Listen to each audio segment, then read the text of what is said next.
नमस्कार, मैं हूं प्रियंका। आप सभी देख रहे हैं न्यूज 21। माटीकला समाज के नवचयनित 3 आईएएस अधिकारियों को आज सम्मानित किया गया।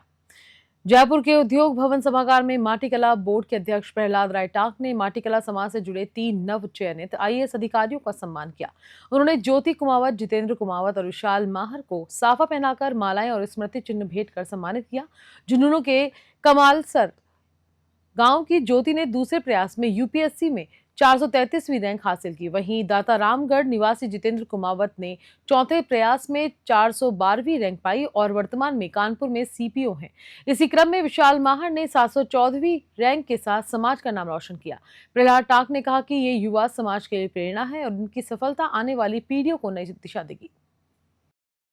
ऐसा है कि माटीकला बोर्ड जो है वो जो माटी के काम करने वाले जो कामगार हैं उनसे संबंधित उनके विकास के लिए काम करता है।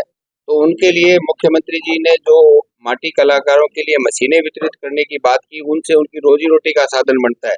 लेकिन केवल माटी कला का यही नहीं है, उनका मेन काम जिस तरीके से माटी की कला को निखारना है, उसी तरीके से माटी कला के काम करने वालों को भी निखारना है, उनके बच्चों को भी मोटिवेट करना, उनके बच्चों को जो शिक्षा में जो आगे बढ़ते हैं उनको सम्मान करना, ये भी काम है। तो ये सारे जो बैठे हैं ये इस माटी कलाकारों के माटी के लाल हैं ये हमारे, और ये आज इसमें इस मंच मुकाम पर पहुंचे हैं, तो इसलिए सम्मान कर रहे हैं कि आगे दूसरों को मोटिवेशन मिले और हमारे समाज के बच्चे और अच्छे शिक्षित होके आए। क्योंकि समाज इसलिए बोल रहा हूँ कि काम करने वाले 99% इसी एक ही वर्ग से समाज से आते हैं। यूपीएससी के कैंडिडेट्स के लिए मैं यही कहना चाहूंगी कि कोई भी फैंसी चीजों के पीछे या फैंसी मटेरियल या इंस्टीट्यूशन के पीछे मत भागो।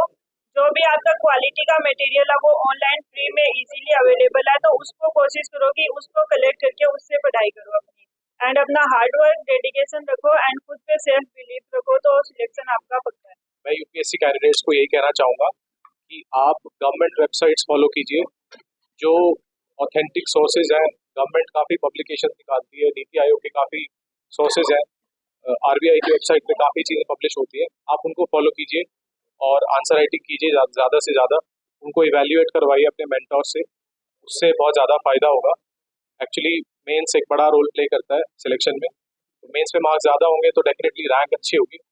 और दूसरी चीज़, अपनी कंपनी अच्छी रखिए।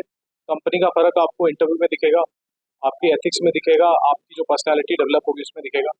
तो आप अपने दोस्त हैं उनको अच्छा रखिए, उनके साथ मीनिंगफुल कन्वर्सेशन में इन्वॉल्व होइए, अपनी हॉबीज़ थोड़ी थोड़ी फॉलो कीजिए और हेल्थ का ज़रूर ध्यान रखिए, क्योंकि पढ़ाई करते टाइम मेंटल हेल्थ और फिजिकल हेल्थ बहुत डैमेज होती है, उसका ज़रूर ध्यान रखिए, क्योंकि हेल्थ से ऊपर कुछ भी नहीं है। एक एग्जाम में अटैम्प्ट 6 मिलते हैं, लेकिन एक भी अटैम्प्ट में हेल्थ गड़बड़ हो गई तो उसका दोबारा नहीं मिलेगा आपको चांस। तो इन सब चीज़ों का ध्यान रखिए। ऑल द बेस्ट, शुभकामनाएं सब। मैं यूपीएससी कैंडिडेट्स को कहना चाहूँगा कि आप है अपनी मेहनत पे भरोसा रखिए, किस्मत के भरोसे मत बैठिए। आपका मेंस इतना अच्छा होना चाहिए कि आपके इंटरव्यू में यदि वो हाफ मार्क्स भी दें, आपको 120 130 नंबर भी दें, तब भी आपको प्रॉपर आईएएस मिले।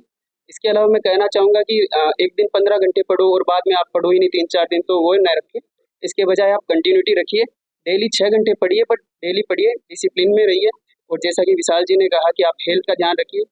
साथ ही मैं एक बात और कहना चाहूँगा कि अभी जो सोशल मीडिया का दुरुपयोग हो रहा है, तो आप सोशल मीडिया से बचिए, अच्छी कंपनी रखिए। निसंदेह है आपकी कंपनी है वो आपको बहुत अच्छी जगह ले जाएगी, फर्श से अर्श तक का सफर है आपका, आपकी कंपनी ही दिलाएगी।